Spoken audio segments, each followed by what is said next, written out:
let's talk about how we intend to enable the Nigerian economy.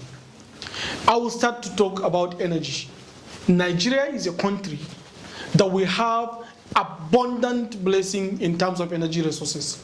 We have more than 1.6 trillion cubic feet of gas underneath us, yet we are suffering from electricity. We also have a lot of coal in Enugu that has the potential of generating 20,000 megawatts, yet it's just sitting down there. Up north over there, starting from Sokoto down to Zamfara, then to Kebbi, then up to Yobe, some parts of Kano, Jigawa, Maiduguri, and some part of Adamawa State have abundant supply of solar energy. Yet, we are suffering from lack of electricity. We suffered a lot by investing on the cheaper, short-term investment in electricity generation, which is hydropower, which has been long time abandoned by so many countries in the world. What we intend to do is to enable these energy resources, to make sure that we build a heavy pipeline across the entire country that will leverage the gas that we have as a natural resources in this country to power our homes. We will use the coal in Enugu, the great coal city, to be able to generate enormous amount of thermal energy that can be able to supply and supplement our electricity supply. With the solar energy that we have up north, we are going to leverage on solar power and wind power to generate a lot of electricity. Our estimation shows that if we work this policy well, we are going to go out with about 50,000 megawatts of electricity. So far, this country has been investing so much amount of billions of USD in electricity generation, yet we are yet to even reach 4,000 megawatts. How easy it is for us to recognize the efficiency of the current system? Simply because we are depending on rent, then it becomes a problem. Now, what we intend to do is to discourage and completely stop the current FAC regime, a regime that enables people to be coming from different states to sit in Abuja and collect checks and the monies that they didn't work for. We will not encourage that.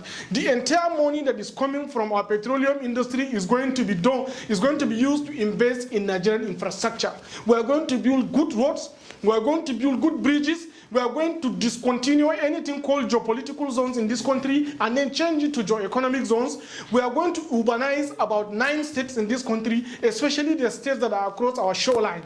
States from Calabar to Akwa Ibom to Rivers to Bayelsa down to Lagos are going to be heavy urban, and these areas are going to be our shoreline energy production zones. Then up north, those states I listed from Sokoto to Zamfara to Kebbi to Katsina to Adamawa to Borno to some part of Kano and Jigawa are going to be our inland energy production zones. If you come into the middle belt of the country, towards the middle part of the country, from Plateau to Kaduna, down to Niger State, down to Kogi, down to Kwara, down to Ekiti, Ogun State, Osun State rather, all these places are heavy industrialized agricultural zones. So we are going to convert.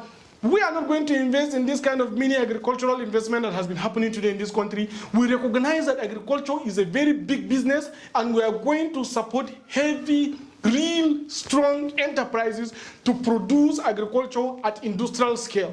We understand that agriculture is not about producing rice to eat. It's about producing natural resources that can be transformed into finished goods. And this is the area where we will focus agriculture at the business area, as a business angle. Now again, we are going to look into how we will strengthen our entertainment industry. We have a lot of issues. When our talents have been producing content over a long period of time, and then the content they have been producing has not been right protected.